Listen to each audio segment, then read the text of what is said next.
బెంగళూరులో జరిగినటువంటి రేవ్ పార్టీలో అటు ఎంతోమంది సెలబ్రిటీస్, ముఖ్యంగా తెలుగు ఇండస్ట్రీకి సంబంధించినటువంటి నటీనటులు ఎంతోమంది ఉన్నారనేది ప్రస్తుతం జోరుగా ప్రచారం జరుగుతుంది. దీంట్లో కొంతమంది సంబంధించినటువంటి తెలుగు నటులు కూడా ఉన్నారు. అసలు ఈ రేవ్ పార్టీలకి ఎందుకు వెళ్తున్నారు, ముఖ్యంగా మా అసోసియేషన్ సంబంధించి ఇట్లాంటి వాళ్ళని ఏమన్నా చర్యలు చేపడతారా ఏంటి అనేది ప్రస్తుతం మనతో సినీ నటి కరాటే కళ్యాణి గారు ఉన్నారు. మేడం, ముఖ్యంగా చూస్తే ఈ బెంగళూరు రేవ్ పార్టీ ఇష్యూ తెలిసిందే, సెలబ్రిటీస్ ఉన్నారు, ముఖ్యంగా తెలుగు ఇండస్ట్రీకి సంబంధించినటువంటి చాలామంది నటీనటులు ఉన్నారని చెప్తారు. ఏం చెప్తారు అసలు ఈ రేవ్ పార్టీల గురించి మీరు? నిన్న న్యూస్ నేను కూడా విన్నాను, చూశానండి. అందులో చాలామంది సినిమా ఇండస్ట్రీ వాళ్ళు, టెకీస్, అలాగే చాలామంది ఉన్నారు ఇండస్ట్రీ లిస్ట్లో అని చెప్పేసి ఏదో న్యూస్ చూశాను. నేను వైజాగ్లో ఉండడం వల్ల యాక్చువల్గా నేను టీవీ చూడలేదు, ఓన్లీ ఫోన్లోనే పాపప్ అయింది చూశాను. దానిలో హేమ అనే ఆమె, లేకపోతే శ్రీకాంత్ గారు, ఇలా జానీ మాస్టర్ అని చాలా వస్తున్నాయి. బట్ వాళ్ళందరూ సెల్ఫీస్ రిలీజ్ చేశారు. ముందు మేము కూడా ఏంటిది ఇలా వచ్చింది న్యూస్. మొన్న ఏమైందంటే మన శివబాలాజీ గారు, రఘుబాబు గారు, విష్ణు మంచు గారు ముగ్గురు కలిసి అంటే డిప్యూటీ సీఎంని కలిశారు. అలాగే ఆయన ఉన్నారు కదా కోమటిరెడ్డి వెంకటరెడ్డి గారు, సినిమాటోగ్రఫీ మినిస్టర్, ఆయన కూడా కలిసి ఇండస్ట్రీలో డ్రగ్స్ సంబంధించి కానీ ఇలా ఎవరైతే యాంటీ సోషల్ ఎలిమెంట్స్ అలాంటి వాటిల్లో పార్టిసిపేట్ చేసినా, ఏదైనా ప్రాబ్లమ్స్లో ఏదైనా ఇరుక్కొని ఇవన్నీ చేస్తే మీరు ఎవరిని క్షమించక్కర్లేదు. ఏ విషయంలో కూడా మేమే మీకు సపోర్ట్ చేస్తాము, ఇండస్ట్రీ తరపున మేము మీకు కోఆపరేట్ చేస్తాము. ఈ డ్రగ్స్ విషయంలో కానీ వాటిలో కానీ వీటిలో కానీ ఎటువంటి విషయంలోనైనా మా ఫుల్ కోఆపరేషన్ ఉంటుంది.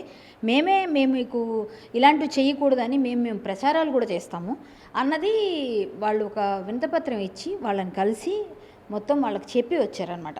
ఎవరు? విష్ణు గారు మా అసోసియేషన్ తరపున, ఇక శివబాలాజీ గారు, రఘుబాబు గారు, డిప్యూటీ సీఎం కూడా కలిసారు. సుముఖంగా అంతా అయిపోయింది. ఈలోగా మాకు ఈ న్యూస్ తెలిసింది, ఇందులో హేమ ఉంది. హేమ అనే ఆవిడ గురించి నేను ఏం పెద్దగా చెప్పక్కర్లేదు. ఒక ఆర్టిస్ట్గా ఆవిడ మీద నాకు మంచి అభిప్రాయమే ఉంది, అది వేరే విషయం. ఒక లేడీగా కూడా మంచిదే. ఆవిడ ఓన్గా ఏదో ఒక విధంగా నాదంటూ ఒక హల్చల్ ఉండాలన్నట్టుగా ప్రతి దగ్గర ఆవిడ చేస్తూ ఉంటారు. అది మనకు తెలిసిన విషయం, మనం చెప్పుకోక్కర్లేదు, ప్రతిసారి కనిపిస్తూ ఉంటుంది. ఆవిడ ఏంటంటే మా అసోసియేషన్ ఎలక్షన్ టైంలో శివబాలాజీ గారిని కొరకడం చూసుంటారు మీరు. అంతకుముందు జరిగిన ఎలక్షన్స్ టైంలో మన రాజేంద్ర ప్రసాద్ గారిని అడ్డగించడం చూసుంటారు.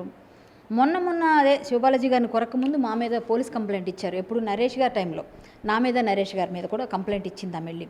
అంటే అది పోలీసులు లైట్ తీసుకున్నారు, అది వేరే విషయం. ఎందుకంటే ఆవిడ కావాలని హల్చల్ చేయడం కోసం చేసే పనులు ఇవన్నీ, ఆవిడ ఎప్పుడు వార్తల్లో నిలవాలని.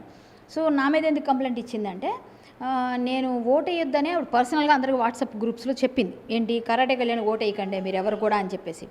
ఆ ఓటు వేయొద్దని ఎప్పుడైతే చెప్పారో నేను అది తెలుసుకొని, నువ్వు నా గురించి పర్సనల్గా చెప్పాల్సిన, ఎవరైనా గెలవాలి కానీ కరాటే కళ్యాణ్ గెలవకూడదు అని ఎందుకు చెప్తున్నావు అంటే, మీ ప్యానల్కే నేను వేయొద్దన్నాను, నా ప్యానల్కి వేయమన్నాను. ఆవిడ నాతో ఫైట్ చేశారు. ఫైట్ చేసి తర్వాత ఈవిడ ఇలా చేస్తుంది అలా చేస్తుందని మేము వాగ్వాదంలో మాట్లాడితే నా మీద కంప్లైంట్ ఇచ్చింది ఆవిడ వెళ్ళి, నన్ను ఇలా అన్నది అలా అన్నది అని. అసలు ఆవిడ ఎందుకు కంప్లైంట్ ఇచ్చిందో ఆవిడకే తెలియదు, ఎందుకు మాట్లాడిందో తెలియదు. ఓటు వేయొద్దని చెప్పేసి అట్లా చెప్పి ఇట్లా చెప్పి మాట్లాడేసి ఆవిడ ఏదేదో అనేసుకొని, సరే మాకు ఓటు వేయొద్దన్నావా, నువ్వు గెలుస్తావా గెలవా పక్కన పెడదాం. తర్వాత ఒక ఇంటర్వ్యూ చూశాను. ఎప్పుడు చూశాను అంటే నిన్న అయిన తర్వాత హేమ అని కొడితే వస్తున్నాయి కదా మొత్తం అన్నీ ఆవిడే పాపపోతుంటే, అప్పుడు నాది ఆవిడది కూడా, ఆవిడ నా గురించి ఫోటో వేస్తుంది, నా ఫోటో వేస్తుంది ఏంటని చూస్తే నన్ను కూడా ఆవిడ పాయింట్అవుట్ చేసి ఒక ఇంటర్వ్యూ ఇచ్చారు. ఆ ఇంటర్వ్యూలో కరాటే కళ్యాణి ప్యాకాట్ ఆడుతూ పట్టుబడ్డది, నువ్వు చేసేది ఇలాగా, నువ్వు అలా చేసావు ఇలా చేసావు. ఇప్పుడు ఈవిడ చేసింది ఏంటండి, హైదరాబాద్లో కట్టడి చేసేసారు కాబట్టి రేవ్ పార్టీస్ కానీ లేకపోతే డ్రగ్స్ కానీ వీటి మీద కొంత నిఘా ఉంది కాబట్టి వాళ్ళు బెంగళూరు వరకు వెళ్తున్నారు అనుకోవచ్చా? ముఖ్యంగా సినీ తారలో హేమ లాంటి వాళ్ళు దొరికిన తర్వాత ఒక వీడియో రిలీజ్ చేశారు, అది కూడా ఫేక్ అని తెలుస్తుంది. ఏమంటారు దీని మీద? అదే చెప్తున్నాను కదండి, ఇప్పుడు ఆవిడ ఫేక్ అనేది నేను ఫస్ట్ నుంచి తీసుకొస్తున్నాను మీకు, అంటే లింకప్ చేస్తున్నాను నేను ఫస్ట్ నుంచి. ఆవిడ అన్నింటిలోనే ఫేక్గానే వచ్చేసి ఫేక్గా మాట్లాడేసి, నేను హల్చల్, నేను పెద్ద ఇండస్ట్రీని అంతా కాపాడుతున్న మహిళని, నన్ను తప్ప ఎవరు దాటి వెళ్ళలేరు అన్నట్టుగా చేస్తుంటుంది ఆవిడ వీడియోస్. ఇప్పుడు ఏమైంది, ప్రతి ఒక్కరి మీద బురదీసావు, ప్రతి ఒక్కరి మీద అన్నావు. ఈరోజు నువ్వు చేసిందేంటి, డ్రగ్స్ అక్కడ ఉన్నాయట.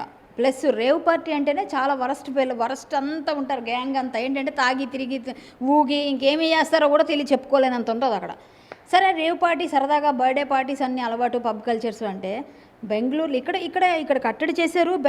హైదరాబాద్ చాలా గట్టిగా ఉంది నిఘా కాబట్టి మీరు బెంగళూరు వెళ్ళారు, బెంగళూరులో కూడా చేశారు. దానికి ఏవో రూల్స్ రెగ్యులేషన్స్ ఏవో పెట్టారట. దాని ప్రకారం ఈవిడ కూడా అక్కడ దొరికి చేసిందే తప్పుడు పని తప్పుడు ప్లేస్లో దొరికి అందరి మీద బురదలేసి ఇప్పుడు ఏంటి ఆవిడ బుకాయిస్తూ సారీ అండి నన్ను అక్కడ ఏదో పిలిచారు పార్టీకి వెళ్ళానని ఒక క్షణం అనేస్తే అయిపోయేదానికి చా నేను మా ఇంట్లో వాళ్ళకి ఫోన్ చేసుకుంటే ఫోన్ ఇవ్వండి అని తీసుకొని నేను సెల్ఫీ వీడియో చేస్తున్నా మా ఫామ్ హౌస్ ఇది. మీ ఫామ్ హౌస్ ఎక్కడుందమ్మా నీకు ఫామ్ హౌస్? నీ ఫామ్ హౌస్ ఉంటే నీ పక్కనే భర్త ఉంటాడు కదా, భర్త ఎందుకు చూపించలేదమ్మా నువ్వు? వెంటనే ఫోన్ తీసేసి సెల్ఫీ తీయించేసి అది రిలీజ్ చేసేసి పోలీసులను తప్పుదోవ పట్టించావు, మీడియాని తప్పుదోవ పట్టించావు. అంటే ఎంత పెద్ద తప్పు ఇది. ఇంకో కేసు అంటే నీకున్న పాపులారిటీని నువ్వు అంటే ఇంకా మిస్యూజ్ చేసుకుంటున్నావు అన్ని విధాలుగా. నువ్వు గొయ్యి తీసి దానిలో పడిపోతున్నావు అనమాట. చాలా రాంగ్ అండి ఆవిడ చేసింది నిన్న, చాలా చాలా తప్పది. ఇప్పుడు మా అసోసియేషన్ తరపున నాకు తెలిసినంత వరకు మీరు అన్నారు కదా ఏమైనా తీసుకుంటారా ఏమైనా చర్యలు అంటే పక్కగా తీసుకుంటారండి. ఎందుకంటే ఇంతకుముందు చాలామందిని సస్పెండ్ చేశారు, డిసిప్లినరీ యాక్షన్ అని ఒకటి ఉంటుంది ప్రతి ఒక్కరిని. ఆవిడ మెంబర్ అంటే ఇంతకుముందు ఈసీ మెంబర్ అవన్నీ చేశారు, ఇప్పుడు వాళ్ళందరూ లేరు కాబట్టి ఇప్పుడు లేకపోయినప్పటికీ మూవీ ఆర్టిస్ట్ అసోసియేషన్లో మెంబర్ ఆవిడ. ఆ మెంబర్స్ అందరికీ కూడా ఖచ్చితంగా ఒక డిసిప్లినరీ యాక్షన్ తీసుకునేటప్పుడు అంతెందుకు ఎన్టీఆర్ గారి విగ్రహాలు ఫైట్ చేస్తే నన్ను కూడా సస్పెండ్ చేశారు మా అసోసియేషన్. అంటే నేను తప్పు చేయలేదు, తర్వాత కోర్టు ఓకే చేసింది కాబట్టి నేను మళ్ళీ రివోక్ చేశారు నా సస్పెన్షన్, ఎందుకంటే కోర్టే ఇచ్చింది ఆమె తప్పలేదు అని. కానీ ఇప్పుడు నువ్వు చేసింది ఒక డ్రగ్స్ దొరికిన దగ్గర ఒక రేవ్ పార్టీలో ఇది చాలా చాలా అమానుషం. అసలు మా అందరికీ పరుగు పోయేటట్టుగా చేసి ఒక ఆర్టిస్ట్ ఇద్దరు ఆర్టిస్టులు చేయడం వల్ల అందరికీ పడుతుంది కదండి. ఆర్టిస్టులు అంతా ఇంతే, ఆర్టిస్టులు అందరూ తాగుతున్నారు ఊగుతున్నారు తిరుగుతున్నారని ఆవిడే చెప్పింది. నువ్వేమో పేకాట్లో పట్టుబడ్డా అని చెప్పి ఈ మాట మళ్ళీ నేను రిపీట్ చేస్తున్నాను కదా. ఒక ఆడపిల్ల మీద నిందేసింది, నువ్వు చిన్న పేకాట విషయం మాట్లాడు కొన్ని తప్పే, అది కూడా నేను మానేసుకున్నా ఎవడో ఇరికించాడు అప్పుడు అనుకుందాం, అయినా వినరు. ఇది మీరు పెట్టుకోకపోతే తీసేయండి. కానీ ఆవిడ చేసిన తప్పుకి దేవుడు ఊరుకున్నాడా? వెంటనే శిక్ష చేశాడు. ఇప్పుడు అంటే నువ్వు ఇంకా పెద్దదానిలో పట్టుబడ్డావు. ఇంకా చెప్పాలంటే ఆవిడ గురించి తవ్వితే ఎక్కడ లేని వాటిల్లో కూడా ఆవిడ ఉందని చెప్పి బయటకు వస్తే ఎవరు చెప్పగలరు? అంటే ఇక్కడ ముఖ్యంగా చూస్తే మా మూవీ ఆర్టిస్ట్ అసోసియేషన్ నుంచి ఇందులో హేమ గారు ఒక మెంబర్గా ఉన్నారు. ఇప్పుడు ఆవిడ మెంబర్షిప్ని తీసేస్తారా, తీసేయాలని డిమాండ్ చేస్తారా? మీరు ఏం కోరుతున్నారు అసలు? నేను కోరడమే లేదండి, నేను జాయింట్ సెక్రటరీ, నేను మా అసోసియేషన్ జాయింట్ సెక్రటరీ, నేను కోరడమే లేదు. విష్ణు గారు కేన్స్లో ఉన్నారు, అక్కడ ఇంటర్నేషనల్ అక్కడ ఒక అవార్డ్ ఫంక్షన్స్లో ఉన్నారు. ఆయన కేన్స్ నుంచి రాగానే అక్కడి నుంచి వచ్చిన వెంటనే ఆయన మాకు తెలిసి ఈసీ మెంబర్ పెడతారు, ఎమర్జెన్సీ ఈసీ మెంబర్స్ అందరూ కలిసి కూర్చుంటాము, మాట్లాడతాము. మా ఆఫీస్ బేరర్స్ అందరూ కూర్చొని మాట్లాడి దానిలో డిసిప్లినరీ యాక్షన్ తీసుకుంటారు. నాకు తెలిసినంతవరకు ఎంతోమందికి తీసుకుంటారు. అంటే ఈ జరిగిన సిచ్యువేషన్ బట్టి చూస్తే హమ్మగారిని సస్పెండ్ చేసే అవకాశం అయితే ఉంది రూల్స్ ప్రకారం. అసలు ఈ రూల్స్ ఏ విధంగా ఉంటాయి ఆ మూవీ ఆర్టిస్ట్ అసోసియేషన్ సంబంధించి?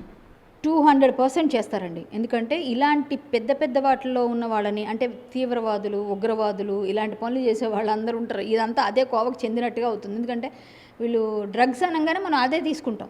చాలా చిన్న విషయం కాదు ఇది.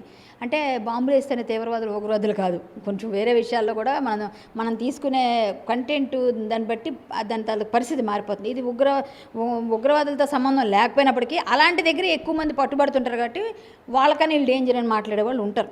సో ఏంటంటే అక్కడ ఈమె తీసుకుందా లేదన్నది బ్లడ్ శాంపిల్స్, హెయిర్ శాంపిల్స్ని బట్టి ఆవిడకి శిక్ష ఎంతవరకు పడుతుంది, ఏ ఎఫ్ఐఆర్లో ఏ సెక్షన్ వేశారు అనేది తెలుస్తుంది తర్వాత, అది వేరే విషయం. కానీ ఇప్పుడు ఆమెను సస్పెండ్ చేస్తారనేది నాకు తెలిసిన నా నాలెడ్జ్లో ఉన్న మూవీ ఆర్టిస్ట్ అసోసియేషన్ బైలాస్లో ఉన్న ప్రకారంగా ఇలాంటివి ఏవైనా వాటిలో ఉన్న వాళ్ళని సస్పెండ్ చేసే అవకాశం ఎక్కువ ఉంది. మళ్ళీ ఎంతకాలం వేస్తారు ఆ తీవ్రతను బట్టి అది 5 years, 2 years, 1 year, 6 months అన్నది ఉంటుంది. అసలు మా అసోసియేషన్ రూల్స్ ఏం చెప్తున్నాయండి అసలు ముఖ్యంగా చూస్తే? దాంట్లో మీరు ఆల్రెడీ ఇలాంటి వాళ్ళని క్షమించమని ఎక్కడ రూల్స్లో లేవండి. బైలాస్లో ఎక్కడైనా సరే ఇలాంటివి ఏమైనా అసాంఘిక కార్యకలాపాలు పాల్పడిన వాళ్ళకో లేకపోతే మా అసోసియేషన్ని తోలనాడిన వాళ్ళకో, ఇంతకుముందు మాట్లాడిన హేమ ఎందుకు మాట్లాడలేదు అంటే ఇప్పుడు కొత్తగా అమెండ్మెంట్స్ చేశారు.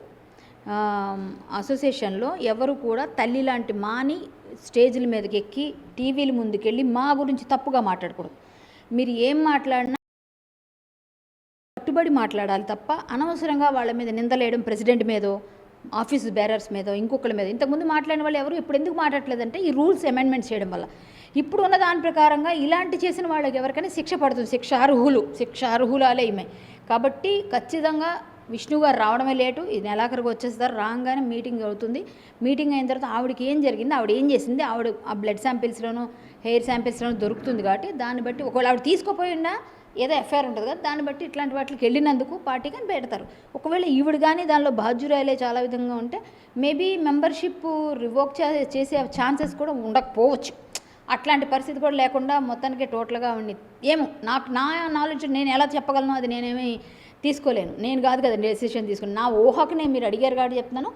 ఏదేమైనా విష్ణు గారే చేస్తారు. విష్ణు గారు ప్లస్ బాలకృష్ణ గారు, మన పరుచూరి గారు, శివకృష్ణ గారు, జయప్రద గారు, ఇలా ఉన్న అన్నపూర్ణమ్మ గారు, ఇలా పెద్దవాళ్ళందరూ ఉంటారు. వాళ్ళందరూ కమిటీలో కూర్చొని మోహన్ బాబు గారు ముఖ్యంగా వీళ్ళందరూ కూర్చొని విష్ణుబాబు అలాగే మా ఈసీ మెంబర్స్తో కలిసి డిస్కస్ చేసి ఖచ్చితంగా దీని మీద యాక్షన్ అయితే ఉంటుంది.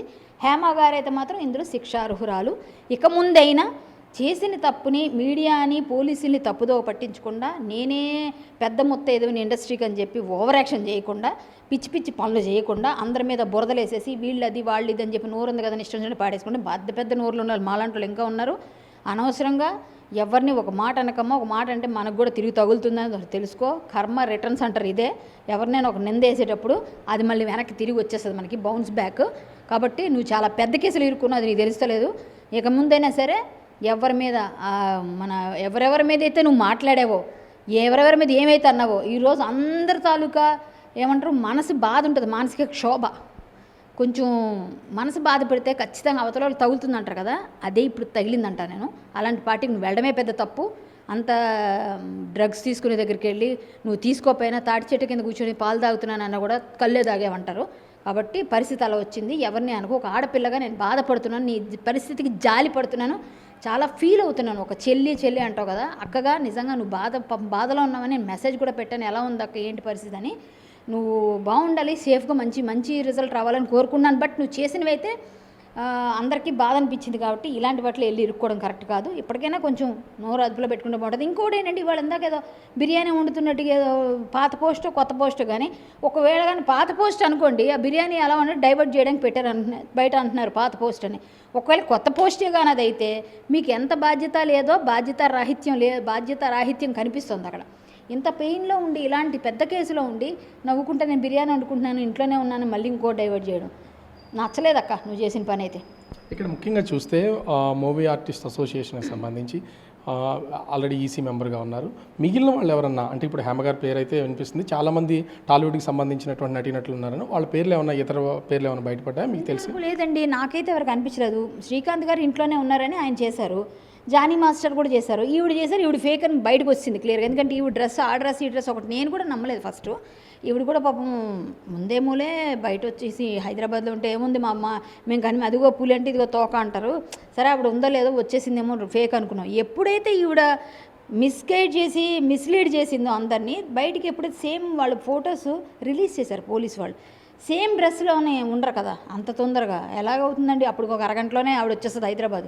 ఎంత ఫ్లైట్లో రావాలో 1 అవర్ పడుతుంది. సో 1 అవర్ నుంచి ఇంటికి రావడం ఇంకో 1 అవర్ మా ట్రాఫిక్కి. సో ఆవిడ మిస్లీడ్ చేసింది అని చెప్పి అందరికి అర్థమైపోయిన తర్వాత మాత్రం నాకు కొంచెం బాధ అనిపించింది. అయ్యో ఆడపిల్ల ఇలా ఇరుక్కుందని. మళ్ళీ ఏంటంటే ఆవిడ చేసినవి ఆవిడకి తగిలేలే, మరి ఏం చేస్తాం, అందరి తలకు ఉసురు పోసుకుంది కదా చాలా మాట్లాడి అని ఫీలింగ్ అనిపించింది. కానీ ఒకటి ఆవిడ సారీ చెప్పాలి ఫస్ట్ మీడియాకి పోలీసులకి, అది చేయాల్సిన పని. నేనేదో వచ్చానండి, నన్ను పిలిచారు, ఇన్వైట్ చేస్తే ఆర్టిస్టులం కదా అని అదేదో చెప్పకుండా ఇలా చేయడం వల్ల మాత్రం ఆవిడ ఇరుక్కుందని అనుకుంటా. మీరు ఇంకేదో ఇప్పుడు ఏమి అడిగారు అంటే ఇండస్ట్రీ తరపున ఇంకా ఎవరు అన్నది నాకు తెలిసి క్లారిటీ లేదండి. నేను ఈసీ మెంబర్ కాదు, జాయింట్ సెక్రటరీ నేను, అందుకనే మా అసోసియేషన్ గురించి నేను అంత అథెంటికేటెడ్ మాట్లాడుతున్నా కూడా. చెప్పండి. ఇంకొకటి చూస్తే ముఖ్యంగా ఈ రేవ్ పార్టీలు కానీ డ్రగ్స్ కానీ పాల్గొంటున్నటువంటి వాళ్ళు చాలామంది ఉన్నారు, ముఖ్యంగా సెలబ్రిటీస్. అందులోనూ తెలుగు ఇండస్ట్రీ ఏంటైతే అంతర్జాతీయ ఖ్యాతి అయితే ఉన్నటువంటి పొజిషన్. అసలు ఇట్లాంటి వాళ్ళని ఎలాంటి శిక్ష వేయాలంటారు? అటు మూవీ ఆర్టిస్ట్ అసోసియేషన్ కావచ్చు, ఇతర శిక్షలు కానీ, అంటే ఏం చెప్తారు మీరు దీని గురించి? అంటే ఆడైనా మగైనా శిక్ష వేయాలండి ఎవరైనా. తప్పుడు అంటే ఈ డ్రగ్స్ అనేది మనం అది పిల్లల భావితరాలని చెడగొట్టేవి ఇవన్నీ పార్టీలు. రేవు పార్టీలు ఏంటండి, రేవు పెట్టకుండా మంచి కర్ర పట్టుకొని మంచి రేవు పెడితే బాగుంటుంది. రేవు పార్టీలు అంటే విడతనం పెరిగిపోయి పిచ్చి పిచ్చిగా డ్రగ్స్ వేసేసి 300-400 మంది 100 మంది అంటే వీడి డబ్బులు కట్టాలంటే వీడు అంత డబ్బులు దండుకుంటే 50-60 లక్షలు ఆ పార్టీ అంటది. ఎందుకండి, చక్కగా నువ్వు అంత ఎంజాయ్ చేయాలనిపించింది, నీకు అంత అలవాటు ఉంది, ఏదో ఉంది, చక్కగా అమ్మా నాన్నతో బయటికి వెళ్ళి సరదాగా ఒక రెస్టారెంట్లో కూర్చొని తినేసి మంచిగా ఏదన్నా మంచిగా ఎంజాయ్ చేయొచ్చు. లేదంటే కులుమనాలో కొడైకెనాల్లో వెళ్ళి 4 రోజులు చక్కగా హ్యాపీగా ఫ్యామిలీని తీసుకొని తిరిగితే ఆ డబ్బులు ఈ డబ్బులని తాగేసి ఊగేసి ఫుల్ మత్తులో జోగిపోయి ఒకరికొకరు పొడి చేసుకొని తిట్టేసుకొని కొట్టేసుకొని ఏం పార్టీలు అండి ఇవన్నీ. కల్చర్ని మొత్తం నాశనం చేసి పాడదొబ్బుతున్నారు మొత్తం అంతాను. ఇంకా చెప్పాలంటే ఇండస్ట్రీకే ప్రతిదీ ఆపాదిస్తారు. మా కర్మగాలి ఎలాంటి వాళ్ళు కొంతమంది దొరుకుతారు కాబట్టి, కర్మకాలి ప్రతి దగ్గర ఎవరో ఒకరు ఇండస్ట్రీ వాళ్ళు దొరుకుతారు కాబట్టి ఒక్కళ్ళు చేస్తే మొత్తం ఇండస్ట్రీ వాళ్ళే ఇండస్ట్రీ మొత్తం అందరినీ వేస్తారు. ఇప్పుడు నిజంగా తాగని వాళ్ళు నాలాంటి వాళ్ళు ఉంటారు, అసలు అలవాటే లేదు మాకు ఎవరికి. కానీ చూస్తే క్యారెక్టర్స్ చేస్తే వీళ్ళు తాగుపోతులే, వీళ్ళు తిరిగిపోతులే, ఎందుకంటే క్యారెక్టర్స్ చేస్తున్నాం కదా, దానివల్ల ముద్ర వేసేస్తారు. సినిమా ఇండస్ట్రీ అంటే ఒక ముద్ర. మేము ఎన్ని మంచి పనులు చేస్తున్నాం, ఎంత మంచిగా ఉన్నాము, ఏ విధంగా ఉన్నాము, ఎలా ఉన్నామని ఎవరికి అవసరం లేదు. ఒక్కళ్ళు చేస్తే మొత్తం అందరికి ఆపాదిస్తారు. అలాగే ఇప్పుడు ఇండస్ట్రీకి అందరికీ పేరు తెచ్చేసి ఎవరున్నారో అందులో తెలియదు, కానీ ఈమె దొరికింది, ఇంకెవరో చిన్న లేడీ ఆర్టిస్టులు ఎవరో కనిపిస్తున్నారు. శ్రీకాంత్ గారు కాదని ఖండించారు. నెక్స్ట్ ఆయన ఎవరో జానీ మాస్టర్ కూడా ఖండించారు. సో వీళ్ళు ముగ్గురు పేర్లు ప్రముఖంగా వినిపించాయి. వీళ్ళు ముగ్గురులో ఒక ఆమె ఉంది అక్కడ, మిగిలిన ఇద్దరు లేరంటున్నారు. మరి వేచి చూడాలి. ఖచ్చితంగా లేరని నేను ఐ హోప్ సో, ఎందుకంటే వాళ్ళు ఉండకపోవచ్చు, ఉంటే అంత గట్టిగా మాట్లాడలేరు. ఈమెయితే మాత్రం ఖచ్చితంగా బుక్ అయిపోయిందండి. ఆవిడ నోరు, తన కోపము, తన శత్రువులాగా తన వాయిస్, తన వెకిలి చేష్టలు, తన మాటలన్నీ కలిపి తన పాపం జాలేస్తుంది నాకైతే. పాపం అయ్యో హేమక్క ఇలా అయిపోయింది ఏంటో అని జాలేస్తుంది అందరి మీద. నాకు సిస్టర్ లాంటిది, నాకు పాపం ఒక ఆడపిల్ల మంచిగా ఉండాలని కోరుకుంటున్నాను. ఆవిడ ఇలాగే మాట్లాడింది నా కోసం. పాపం ఒక ఆడపిల్ల మంచిగా ఉండాలి, నేను సేమే కోరుకుంటున్నాను, నీ మంచిగా కోరుతున్నానమ్మా, మంచిగా ఉండాలి, నీ గురించి ఏ విధమైన ఇది రాకూడదని, నీకు అందులో నా టెస్ట్లో నీ దగ్గర ఏం బయటకు రాకూడదు, నువ్వు తీసుకున్నావు అని చెప్పకూడదని నేను కోరుకుంటున్నాను. నాకు తెలిసిన నా రాముని నేను కోరుకుంటున్నా, మీకు మంచి జరగాలి. మీకేమైనా శిక్ష పడేది అసోసియేషన్ తరపున ఏమైనా పడితే అది పెద్దవాళ్ళు చూసుకుంటారు. నా అనాలిసిస్ ప్రకారంగా నేను చెప్పగలిగాను ఏముంటుందని. మేబీ అందరితో పాటుగా ఎవరిని చేసినా ఎవరైనా ఒకటే, rule is rule for all. కాబట్టి ఆవిడని సస్పెండ్ అయితే కన్ఫామ్గా చేస్తారు, అది నేను చెప్పగలను బల్ల గుద్ది నొక్కి ఒక్క నుంచి. మొత్తానికి చూడొచ్చు, తెలుగు మూవీ ఆర్టిస్ట్ అసోసియేషన్ నుంచి హేమ గారి మీద ఖచ్చితంగా వేటుపడుద్ది. అధ్యక్షుడు మంచు విష్ణు వచ్చిన తర్వాత దీని మీద చర్యలు తీసుకునే అవకాశం అయితే ఉంటుంది. కానీ ఆ తెలుగు ఇండస్ట్రీకి సంబంధించి ఒకరిద్దరు దొరికినా కూడా మొత్తం ఇండస్ట్రీ మొత్తానికి ఈ డ్రగ్స్ కానీ ఇతర రేవ్ పార్టీ లాంటి వాటిని ఆపాదించి ఆ ఇండస్ట్రీ పరువు పోయేలాగా చేస్తున్నారు. ఖచ్చితంగా హేమ తన నోటి నుంచి వచ్చిన ఒక్కొక్క మాట, ఒక్కొక్క విమర్శ, చేసినటువంటి వ్యాఖ్యలే తిరిగి తనకి కొట్టాయి తప్ప వేరే ఉద్దేశం ఏమీ కాదు. ఇది ఆమె ఎట్లాంటి ఇబ్బందికర వాతావరణం లేకుండా తన బాడీలో ఏ విధమైనటువంటి డ్రగ్స్ శాంపుల్స్ దొరకకుండా బయటపడాలని నేను కూడా కోరుకుంటున్నానని కరాటి కళ్యాణి గారు చెప్తున్నటువంటి పరిస్థితి. కెమెరామెన్ మురళితో Raju, big TV, Visakhapatnam. For more videos like this, subscribe Big TV channel.